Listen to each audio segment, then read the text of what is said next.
한 여인이 있었습니다. 그녀는 20년을 포기한 채 살다가 어느 날 모든 것을 잃습니다. 하지만 그 순간부터 그녀의 인생이 완전히 바뀝니다.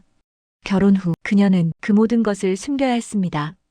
어느 날 그녀는 아이까지 잃습니다. 그 순간 그녀는 결심합니다. 나를 지켜줄 사람은 나뿐이다. 그리고 그 결심이 100년을 지켜온 대기업을 무너뜨립니다.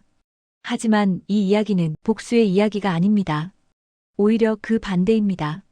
인생을 바꿀 수 있는 한 여인의 파란만장한 이야기를 들어보세요. 당신은 혹시 자신의 인생에서 가장 후회하는 순간이 있으신가요? 그녀는 모든 것을 가지고 있었습니다. 가온그룹의 상속녀로서 엄청난 재산, 명석한 머리, 좋은 교육을 받았습니다. 하지만 결혼 후 그녀는 그 모든 것을 숨겨야 했습니다. 자신의 정체성 전체를 지워야 했던 것입니다. 결혼 2년 차에 아이를 잃습니다. 뱃속의 아기를 잃고 인생의 마지막 희망까지 잃었습니다. 그 순간 남편은 자신의 편에 서지 않았습니다. 그 이후 그녀는 복수를 결심합니다. 그리고 그 복수는 남편 가족 전체를 무너뜨립니다. 100년을 지켜온 대기업이 파산 위기에 몰립니다. 하지만 극적인 반전이 일어납니다. 그 과정에서 그녀는 예상치 못한 진실을 알게 되고 시어머니를 용서하기로 결심합니다. 그리고 새로운 인생을 시작합니다. 왜 그녀는 모든 것을 가졌는데도 자신을 지웠을까요? 왜 복수했을까요? 그리고 왜 또다시 용서했을까요? 혹시 당신도 거울을 보다가 자신의 얼굴이 낯설어 본 적이 있으신가요? 웃고 있는데 눈이 웃지 않는 그런 얼굴 말입니다. 우리는 모두 그런 순간들을 살아냈습니다. 우리는 모두 누군가의 딸이었습니다. 단순히 딸이 아니라 기대의 딸이었습니다. 어머니의 기대, 아버지의 기대, 형제의 기대가 한꺼번에 우리 어깨에 내려앉았습니다. 때로는 동네 아주머니의 기대도 친척들의 기대도 함께였습니다. 이 집 딸치고는 똑똑하네. 저 딸이 저렇게 나올 줄이야. 이런 말들 들어본 적 있으신가요? 그 말 한마디가 우리의 선택을 얼마나 많이 제한했는지요. 그리고 결혼을 했습니다. 그 순간 우리는 누군가의 며느리가 되었습니다. 또 다른 이름, 또 다른 역할이 우리에게 씌워졌습니다. 딸로서의 기대는 며느리로서의 기대로 바뀌었습니다. 어떤 때는 더 무거워졌습니다. 친정어머니보다 시어머니가 더 중요해져야 했거든요. 시어머니는 어떻게 생각하실까? 시어머니가 기뻐하실까? 이런 생각들이 하루에 몇 번이나 우리 머릿속을 스쳤습니다. 그런데 여기서 멈추지 않았습니다. 아이를 낳고 우리는 누군가의 어머니가 되었습니다. 이번에는 아이가 우리에게 기대합니다. 엄마는 왜 그래? 엄마는 왜 할머니 말씀을 잘 들어? 엄마는 뭐 하고 싶어? 아이의 순진한 질문들이 우리를 자책하게 만들었습니다. 우리는 딸이었고 며느리였고 어머니였습니다. 하지만 우리는 절대로 나 자신이 될 수 없었습니다. 얼마나 많은 것을 포기했나요?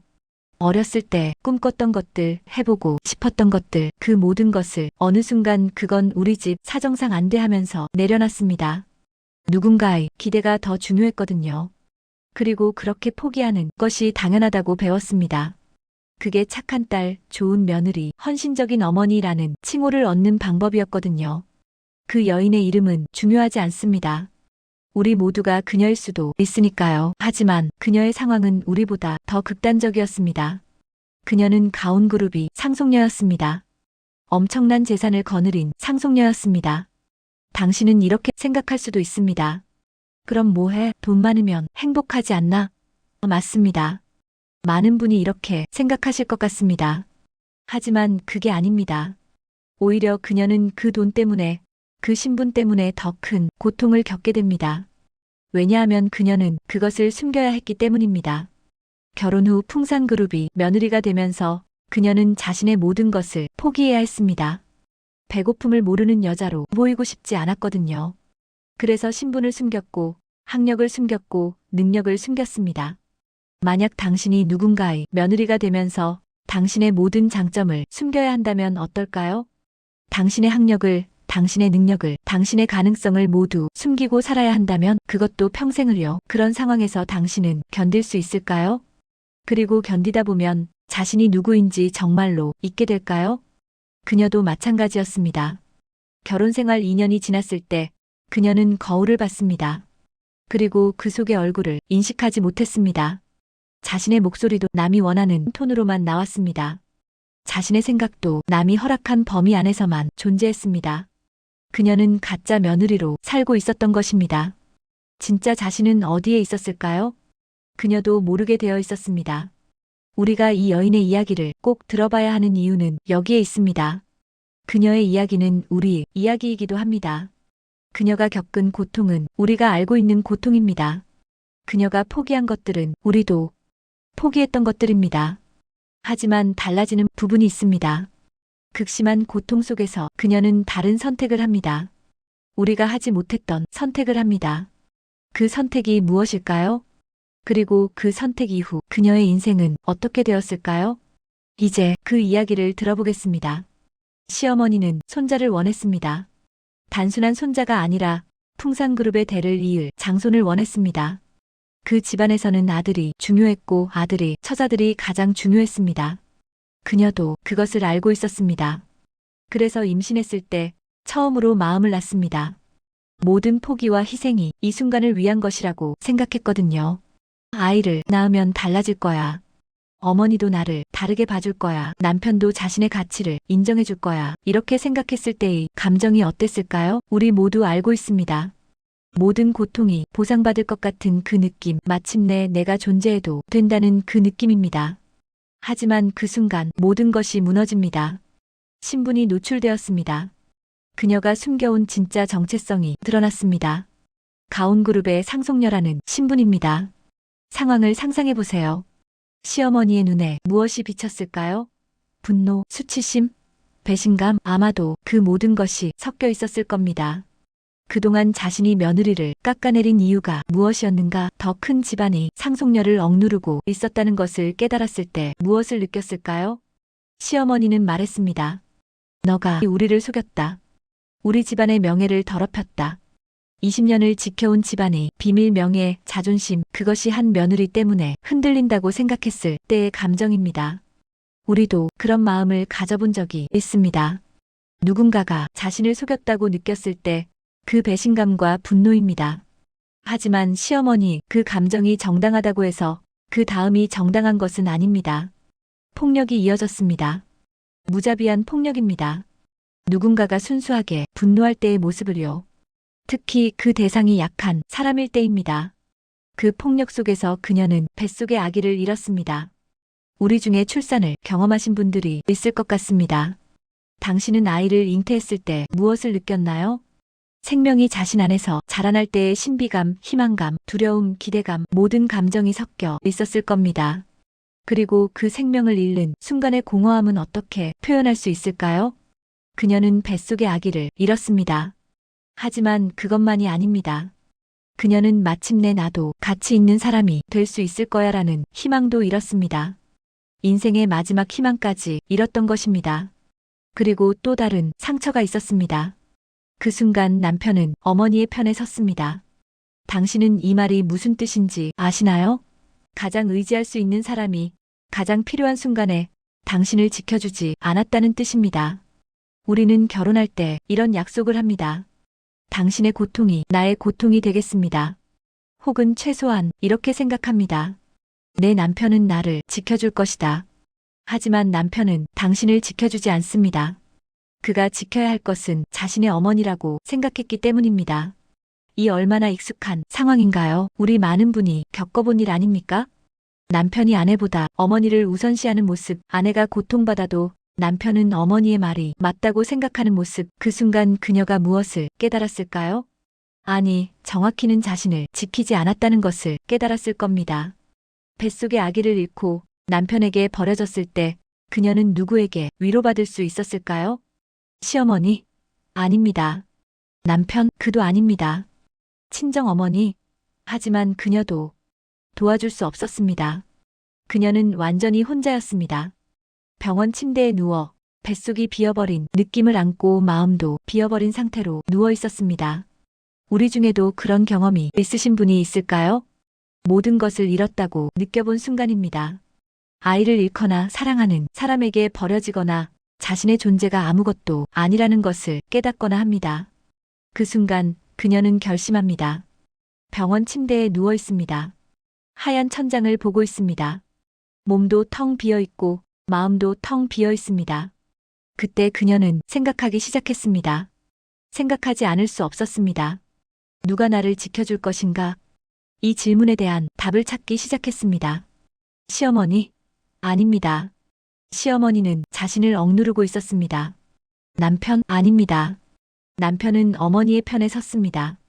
친정어머니, 엄마도 도와줄 수 없었습니다. 형제, 친구, 나라, 누구도 나를 지켜주지 않을 것 같았습니다. 그 순간 깨달음이 옵니다. 나를 지켜줄 사람은 나 자신뿐이구나. 이 깨달음이 무엇을 의미하는지 아시나요? 우리는 평생 누군가가 우리를 지켜줄 거라고 생각했습니다. 어렸을 때는 부모님, 결혼 후에는 남편 혹은 자식, 누군가가 우리를 책임져주고 우리를 지켜줄 거라고 생각했습니다. 하지만 그건 환상이었던 것 같습니다. 누구도 우리를 지켜주지 않습니다. 우리를 지켜줄 수 있는 사람은 오직 우리 자신뿐입니다. 우리가 우리의 목소리를 내지 않으면 아무도 우리의 말을 듣지 않습니다. 우리가 우리의 가치를 주장하지 않으면 아무도 우리를 소중히 여기지 않습니다. 우리가 우리의 경계선을 그리지 않으면 아무도 우리를 존중하지 않습니다. 그녀는 10년간 이것을 하지 않았습니다. 10년간 자신을 포기했습니다. 그 결과가 무엇이었나요? 무시당했습니다. 억눌렸습니다. 버려졌습니다. 그리고 가장 소중한 것, 아직 태어나지 않은 아기까지 잃었습니다. 그녀는 결심합니다. 더 이상 자신을 포기하지 않겠다고, 더 이상 누군가의 기대 안에서만 살지 않겠다고, 더 이상 자신의 가치를 스스로 깎아내리지 않겠다고. 하지만 이것은 단순한 자존감 회복이 아닙니다. 이것은 정의를 구하는 것입니다. 그녀는 생각합니다. 나는 그들 때문에 아이를 잃었다. 그들은 왜 아무 대가도 치르지 않는가? 왜 우리는 모두 상처 입고 고통받아야 하는데 그들만 멀쩡한가? 이것은 분노입니다. 정당한 분노입니다. 10년 동안 억눌려왔던 분노, 아이를 잃은 분노, 남편에게 버려진 분노, 자신의 인생을 빼앗긴 분노, 모든 분노가 한순간에 폭발합니다. 그리고 그 순간 그녀는 자신이 무엇을 가지고 있는지 깨닫습니다. 그녀는 가온그룹의 상속녀입니다. 10년을 숨긴 능력, 10년을 억누른 재산, 10년을 포기한 가능성, 모든 것이 여전히 그녀에게 있습니다. 그동안 그녀는 약자였습니다. 며느리였고 무시당하는 입장이었습니다. 하지만 이제 그녀는 깨달았습니다. 그녀는 약자가 아니라는 것을, 그녀는 자신이 가진 힘을 쓸 수 있다는 것을 많은 사람이 생각할 것 같습니다. 그럼 복수를 한다는 건가? 그렇습니다. 하지만 단순한 감정적 복수가 아닙니다. 내가 잃어버린 것들, 내 아이, 내 희망, 내 인생, 이것들이 돌아오지는 않을 것이다. 하지만 그들이 나에게 한 일이 아무런 결과도 낳지 않으면 안 된다. 그것은 불공정하다. 이것이 복수인가요? 아니면 정의인가요? 당신은 이 둘의 차이를 아시나요? 복수는 감정에서 나오고 정의는 이성에서 나옵니다. 복수는 남을 해치고 정의는 진실을 드러냅니다. 그녀가 생각한 것은 정의입니다. 풍산그룹이 저지른 부도덕함을 드러내는 것, 그들이 겉으로 내세운 명예, 뒤에 숨겨진 비자금을 폭로하는 것, 그들이 자신을 상처 입힌 것과 동등한 수준의 대가를 받게 하는 것, 이것은 우리가 흔히 생각하는 복수와 다릅니다. 이것은 정의입니다. 그녀는 행동했습니다.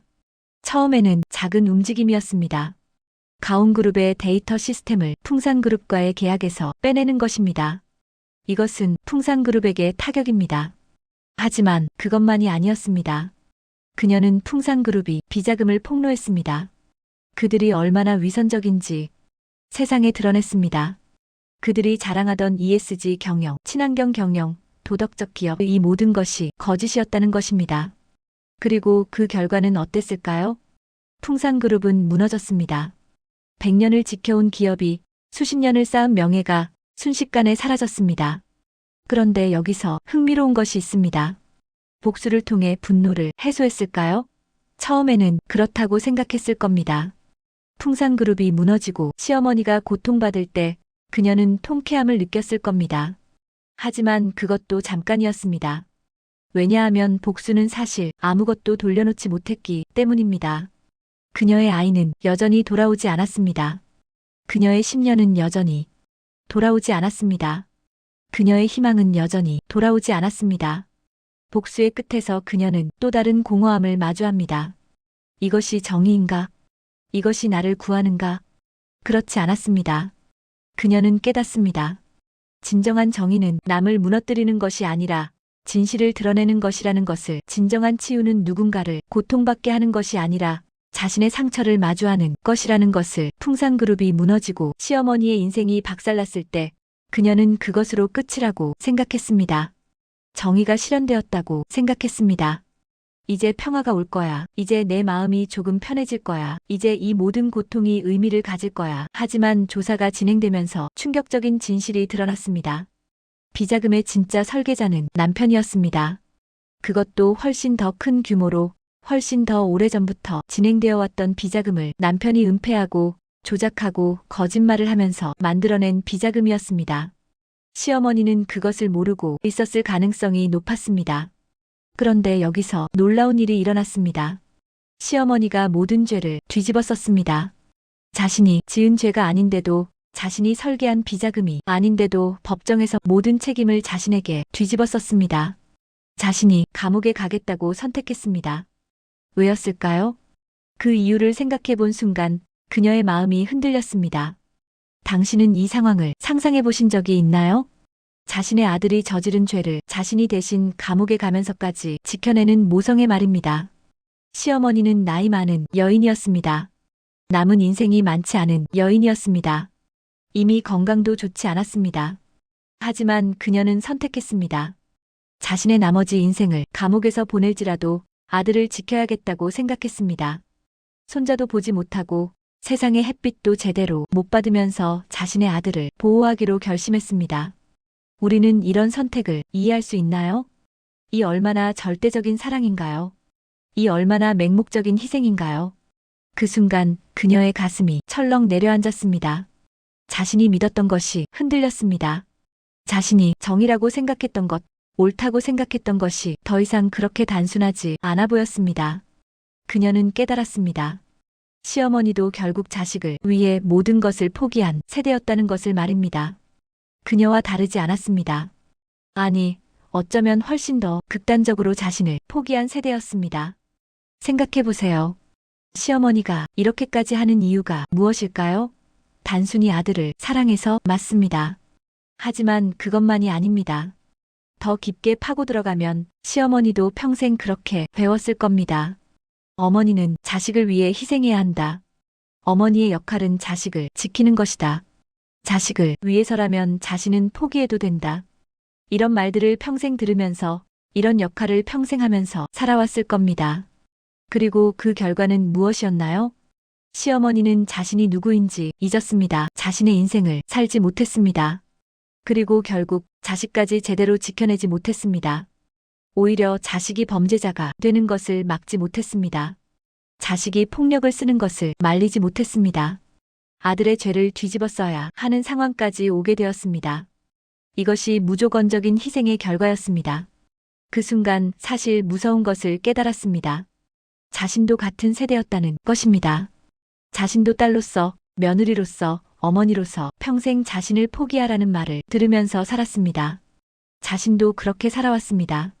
그리고 자신도 시어머니처럼 자식을 위해서라면 자신의 모든 것을 포기할 수 있는 그런 마음을 가지고 있었습니다.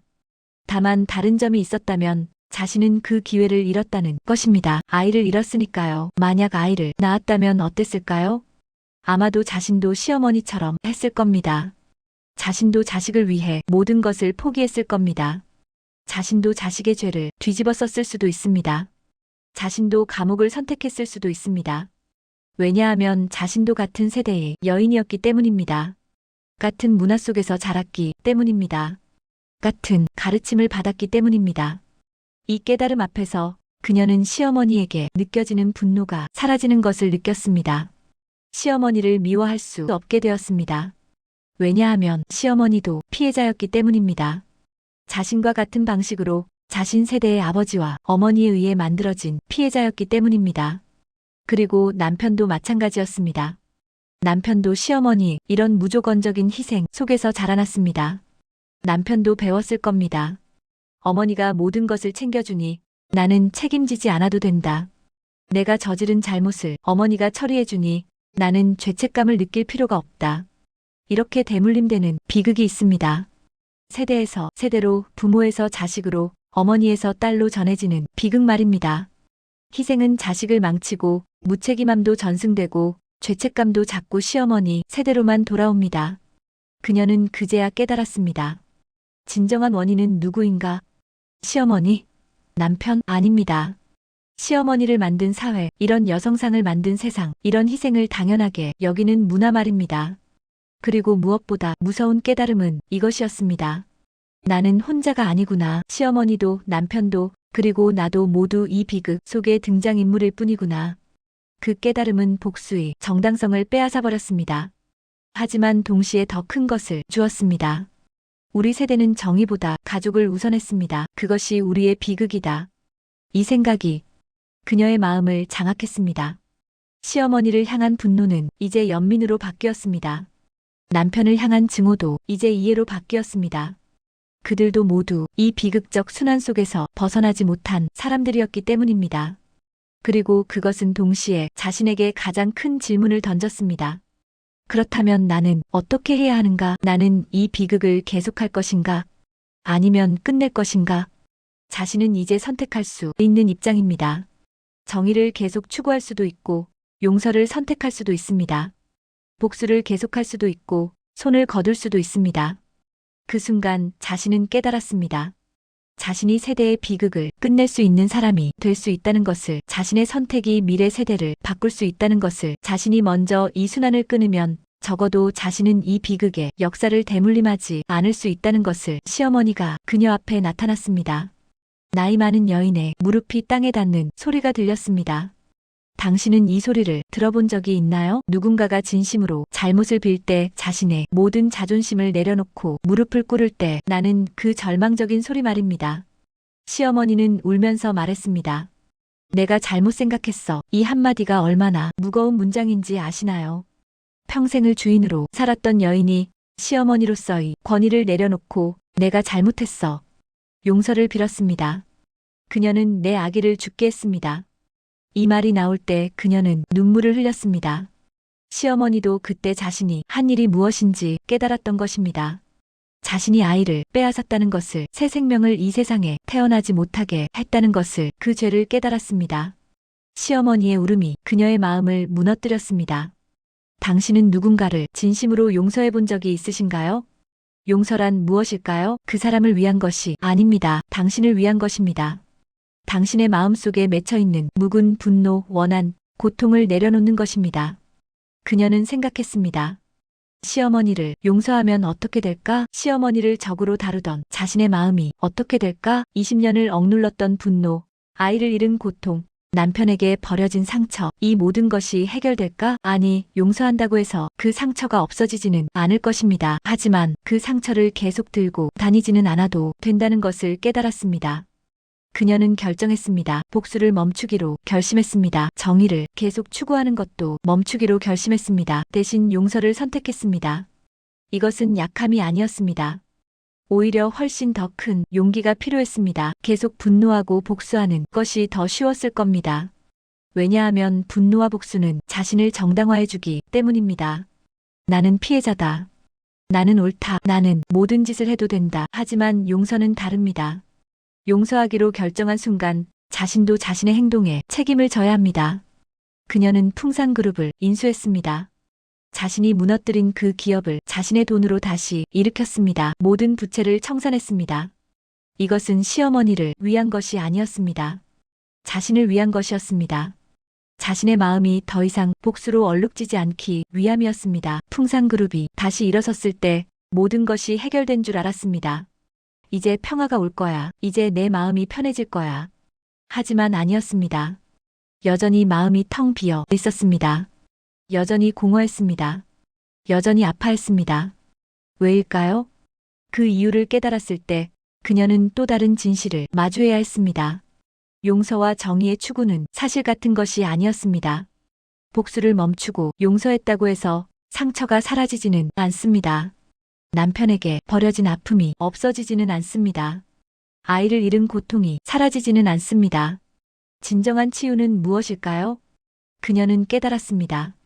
치유는 밖에서 오는 것이 아니라 안에서 와야 한다는 것입니다. 누군가를 무너뜨려서 오는 것이 아니라 자신의 상처를 직면하고 받아들일 때 오는 것이라는 것입니다. 그녀는 이제 알았습니다. 진정한 정의는 누군가를 벌하는 것이 아니라 진실을 드러내는 것이라는 것을, 그리고 진정한 복수가 아니라 자신을 사랑하는 것에서 온다는 것을, 그 깨달음이 그녀를 다음 단계로 이끌어갔습니다. 병원을 나온 그녀는 혼자였습니다. 시어머니는 법정 투쟁을 앞두고 있었고 남편은 여전히 자신의 죄를 인정하지 않고 있었습니다. 하지만 그녀는 더 이상 그들의 결정을 기다리지 않기로 했습니다. 그녀는 생각했습니다. 내가 여기서 멈추면 어떻게 될까? 분노 속에서 계속 살까? 복수를 계속 추구할까? 아니면 완전히 다른 길을 걸까? 그 순간 한 가지가 떠올랐습니다. 유산된 아기, 태어나지 못한 생명, 그 아기는 어떤 이름을 가지고 싶었을까요? 어떤 꿈을 가지고 싶었을까요? 그녀는 결정했습니다. 그 아기를 위해 무언가를 하기로 말입니다. 새롬이라는 이름으로 재단을 세웠습니다. 새롬은 새로운 것이 시작된다는 뜻입니다. 유산된 아기를 위한 이름이면서 동시에 자신의 새로운 인생을 위한 이름이기도 했습니다. 처음에는 작은 시작이었습니다. 미혼모 보호사업, 한부모 가정 지원. 하지만 그 과정에서 그녀는 깨달았습니다. 자신만이 아니라 얼마나 많은 여성들이 같은 고통을 겪고 있는지를, 얼마나 많은 아이들이 자신의 탓도 아닌데 차별받고 있는지를, 얼마나 많은 사람들이 세상의 편견 속에서 힘들어하고 있는지를. 그래서 재단의 범위를 넓혔습니다. AI 윤리 교육, 약자를 보호하는 시스템, 사회 구조의 변화를 위한 활동. 이것은 더 이상 개인의 복수가 아니었습니다. 이것은 세상을 바꾸기 위한 활동이었습니다. 재단을 운영하면서 가장 놀라운 일이 일어났습니다. 그녀가 자신의 이름으로 살기 시작했다는 것입니다. 더 이상 가온그룹이 상속녀가 아니었습니다. 풍산그룹의 며느리도 아니었습니다. 그냥 그녀 자신이었습니다. 당신은 이것이 얼마나 큰 변화인지 아실까요? 평생 누군가의 정체성 속에서 살아온 여인이 드디어 자신의 이름으로 세상에 나서게 된 것입니다. 새롬 재단의 이사장, 참빛 대표. 이 모든 것이 자신의 선택으로 만든 정체성이었습니다. 거울을 봤을 때 이번엔 눈이 웃고 있었습니다. 자신의 목소리도 이제는 남이 원하는 톤이 아니라 자신이 원하는 톤으로 나왔습니다. 자신의 생각도 이제는 남이 허락한 범위가 아니라 자신이 원하는 범위 안에서 자유롭게 표현됐습니다. 흥미로운 일이 일어났습니다. 그녀가 자신의 능력을 숨기는 것을 멈추자 그 능력이 빛을 발하기 시작했습니다. 가온그룹 상속녀로서 받았던 교육, 10년을 숨긴 경영 능력, 그동안 억눌렀던 창의성, 이 모든 것들이 새롬 재단과 참빛을 통해 폭발했습니다. AI 윤리 프로젝트는 국제적 인정을 받았습니다. 약자 보호 시스템은 사회 정책의 모델이 되었습니다. 한부모 가정 지원 사업은 전국으로 확산되었습니다. 하지만 가장 중요한 것은 이것이었습니다. 그녀는 자신이 할 수 있다는 것을 깨달았습니다. 자신이 세상을 바꿀 수 있다는 것을, 자신이 누군가를 도울 수 있다는 것을, 그리고 그 과정에서 자신도 함께 치유되고 있다는 것을. 매일매일이 달라졌습니다. 아침에 눈을 떴을 때 더 이상 오늘 또 무엇을 참아야 할까라는 생각이 아니었습니다. 오늘 누구를 도울 수 있을까? 오늘 어떤 변화를 만들 수 있을까라는 생각으로 눈을 뜨게 되었습니다. 이것이 바로 진정한 변화였습니다. 돈이 있어도 행복하지 않았습니다. 명예가 있어도 행복하지 않았습니다. 하지만 자신의 능력으로 누군가를 도울 때 그 순간 비로소 행복을 느꼈습니다. 미혼모가 안정적인 일자리를 얻었을 때의 그녀의 기쁨, 한부모, 가정아이가 학교에 다닐 수 있게 되었을 때의 감사함, 자신의 상처 때문에 누군가의 상처가 치유될 때의 감동, 이것들이 돈이나 명예보다 훨씬 더 귀했습니다. 그녀는 이제 말할 수 있습니다. 나는 가온그룹이 상속녀입니다. 하지만 더 중요하게는 나는 나 자신입니다. 20년을 포기한 자신을 찾아냈습니다. 억눌렸던 자신을 해방시켰습니다. 숨겨진 자신을 세상에 드러냈습니다. 그 과정은 고통스러웠습니다. 복수와 분노를 거쳐야 했습니다. 용서와 연민을 배워야 했습니다. 하지만 모든 과정이 그녀를 현재의 자리에 데려다 주었습니다. 거울을 보세요. 그 속의 얼굴이 누구인가요? 그것이 당신의 진짜 모습인가요? 아니면 누군가가 만들어준 모습인가요? 그녀처럼 당신도 자신을 찾을 수 있습니다. 당신도 당신의 이름으로 살 수 있습니다. 당신도 당신의 꿈을 꿀 수 있습니다. 가장 중요한 것은 당신이 그것을 원하느냐는 것입니다. 요즘 그녀는 자주 물어봅니다. 자신에게 그리고 만나는 사람들에게 우리 세대는 평생 무엇을 위해 살았나요? 이 질문에 대한 답은 대부분 비슷합니다. 가족을 위해 그렇습니다. 우리 세대는 가족을 위해 살았습니다. 자식을 위해 자신을 포기했습니다. 남편을 위해 희생했습니다. 그것이 우리의 인생이었습니다. 그것이 행복했나요? 우리는 자식을 위해 자신을 포기했습니다. 그 결과는 무엇이었나요? 자식이 잘 되었나요? 자식이 행복해졌나요?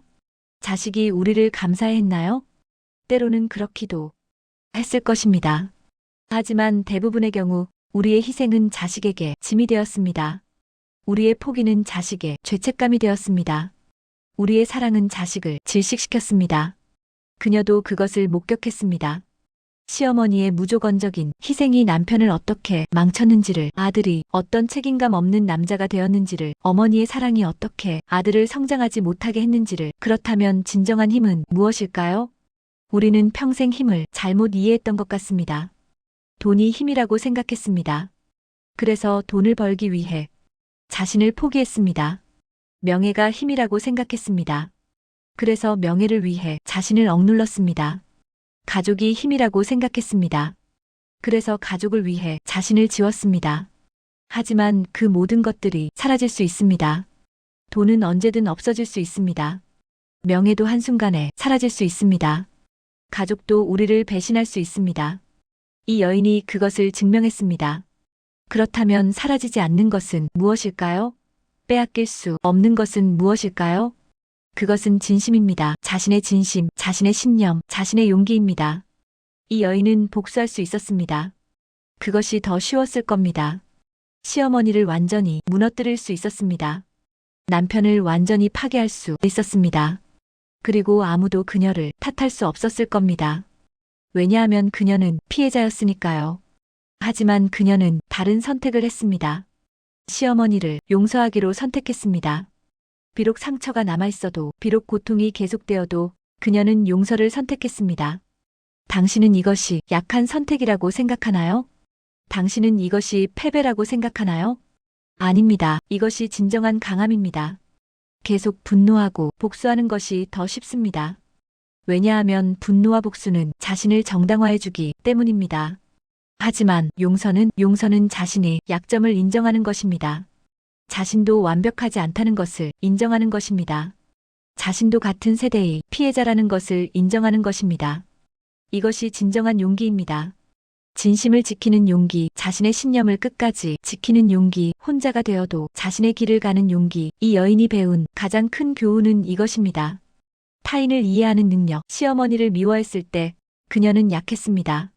시어머니에게 복수했을 때 그녀는 공허했습니다. 하지만 시어머니를 이해하기 시작했을 때 그녀는 강해졌습니다. 왜일까요? 이해는 자신을 자유롭게 합니다. 상대방을 미워하면 자신은 그 미움에 갇혀 있습니다. 상대방을 복수하면 자신은 복수의 악순환 속에 있습니다. 하지만 상대방을 이해하면 그 이해 속에서 자신은 비로소 자유로워집니다. 시어머니도 피해자였다. 남편도 피해자였다. 그 깨달음 속에서 이 여인은 자신도 피해자이면서 동시에 생존자라는 것을 알게 되었습니다. 당신은 이 이야기를 들으면서 무엇을 느끼나요? 후회? 그렇습니다. 우리는 후회할 것이 많습니다. 자신을 포기했던 것, 자신의 꿈을 포기했던 것, 자신의 목소리를 내지 못했던 것. 하지만 이것을 기억하세요. 우리는 이미 과거를 바꿀 수 없습니다. 하지만 현재는 바꿀 수 있습니다. 미래는 틀림없이 바꿀 수 있습니다. 이 여인이 할 수 있었던 것이라면 당신도 할 수 있습니다. 당신이 지금부터라도 자신을 돌보기 시작하면 당신의 인생은 바뀔 수 있습니다. 당신이 지금부터라도 자신의 목소리를 내기 시작하면 당신의 가치는 인정받을 수 있습니다. 지금부터라도 자신의 꿈을 꾸기 시작하면 내 삶은 의미 있어질 수 있습니다. 그리고 우리에게는 책임이 있습니다. 우리 세대가 이 비극을 끝내야 합니다. 자식 세대에게 이 고통을 물려주면 안 됩니다. 손자 세대에게 이 희생의 문화를 대물림하면 안 됩니다. 어떻게 할까요? 우리가 먼저 변하면 됩니다. 우리가 먼저 자신을 소중히 여기면 됩니다. 우리가 먼저 자신의 목소리를 내면 됩니다. 우리가 먼저 자신의 가치를 인정하면 됩니다. 그러면 자식들도 배웁니다. 엄마는 자신을 존중한다. 그러면 나도 자신을 존중해야겠다. 할머니는 자신의 꿈을 가지고 있다. 그러면 나도 꿈을 가져도 되겠다. 이것이 진정한 사랑입니다. 헌신적인 희생이 아니라 자신을 사랑함으로써 자식들에게 자신을 사랑하는 방법을 가르치는 것입니다. 돈은 빼앗길 수 있습니다. 명예는 사라질 수 있습니다. 가족은 떠날 수 있습니다. 하지만 진심은 빼앗길 수 없습니다. 신념은 사라지지 않습니다. 자신의 가치는 타인이 인정하지 않아도 존재합니다. 이 여인이 깨달은 진정한 힘이 이것입니다. 복수하지 않으면서도 정의를 지켰습니다. 분노하지 않으면서도 자신의 권리를 주장했습니다. 혼자가 되었지만 자신의 길을 걸었습니다. 또 할 수 있습니다. 또 당신의 인생에서 주인공이 될 수 있습니다. 또 당신의 이야기를 쓸 수 있습니다. 당신의 삶을 사랑할 수 있습니다. 가장 중요한 것은 지금부터라도 시작할 수 있다는 것입니다. 이 여인의 인생은 여기서 끝나지 않습니다. 우리가 이 이야기를 듣는 지금도 그녀는 계속 살아가고 있습니다. 매일매일 누군가를 돕고 세상을 조금이라도 더 나은 곳으로 만들기 위해 일하고 있습니다. 그리고 그것은 이 여인만의 이야기가 아닙니다. 그것은 우리 모두의 이야기입니다. 우리의 인생도 여기서 끝나지 않습니다. 우리도 계속 살아가야 합니다. 그리고 그 삶을 어떻게 살 것인가는 전적으로 우리의 선택입니다. 그 남편과 시어머니는 어떻게 되었을까? 남편은 여전히 자신의 죄를 완전히 인정하지 않고 있습니다. 하지만 그는 더 이상 이 여인의 삶에 영향을 미치지 못합니다. 왜냐하면 이 여인은 더 이상 남편을 필요로 하지 않기 때문입니다. 시어머니는 감옥에서 자신의 형벌을 치르고 있습니다. 건강도 나빠지고 있습니다. 하지만 그녀는 이 여인의 용서를 받았습니다. 그리고 그것이 그녀가 마지막으로 얻은 것입니다. 하지만 이 여인은 여전히 바란다고 합니다. 언젠가 그들도 속죄와 용서의 날이 올 거라고. 이것이 진정한 이해입니다. 이것이 진정한 연민입니다. 자신의 남편을 미워하지 않으면서도 자신의 시어머니를 원망하지 않으면서도 그들의 변화를 바란다는 것입니다. 그들도 결국 같은 시대의 피해자라는 것을 알면서도 그들이 깨어나기를 바란다는 것입니다. 당신은 지금 어디에 있으신가요? 이 여인의 이야기를 들으면서 자신을 발견했나요? 아니면 다른 누군가를 발견했나요? 혹시 당신은 이 여인처럼 자신을 포기하고 살고 있지는 않나요?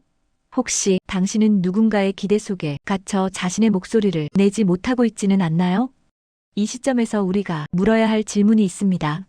나는 언제까지 이렇게 살 것인가? 지금도 늦지 않다. 하지만 좋은 소식이 있습니다. 늦지 않았습니다. 이 여인이 40대에 시작했다면 당신도 지금부터 시작할 수 있습니다. 60대라면 여전히 할 수 있습니다. 70대, 80대라면 당신의 인생은 여전히 의미 있게 만들 수 있습니다.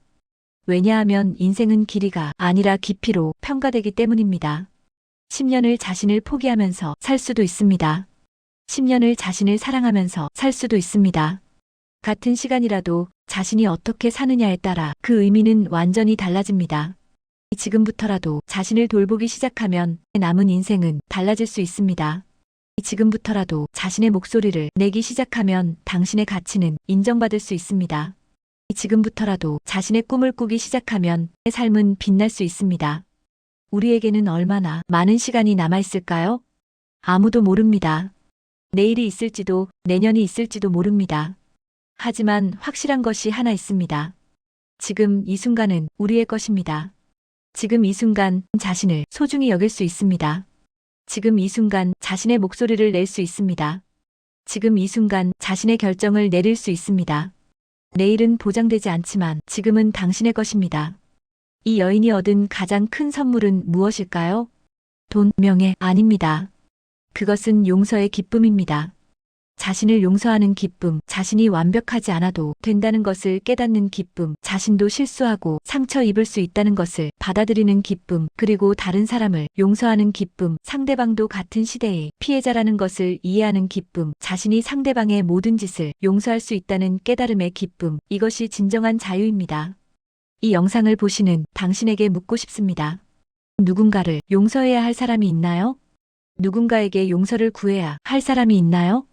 자신이 누구인지 잊어버렸나요? 자신의 꿈을 포기했나요? 자신의 목소리를 잃어버렸나요? 혹은 반대로 누군가를 상처 입혔을 수도 있습니다. 누군가를 억누르고 있을 수도 있습니다. 누군가의 자유를 빼앗고 있을 수도 있습니다. 그렇다면 지금 무엇을 할 수 있을까요? 가장 먼저 자신을 돌보세요. 내가 행복해야 주변 사람들도 행복해집니다.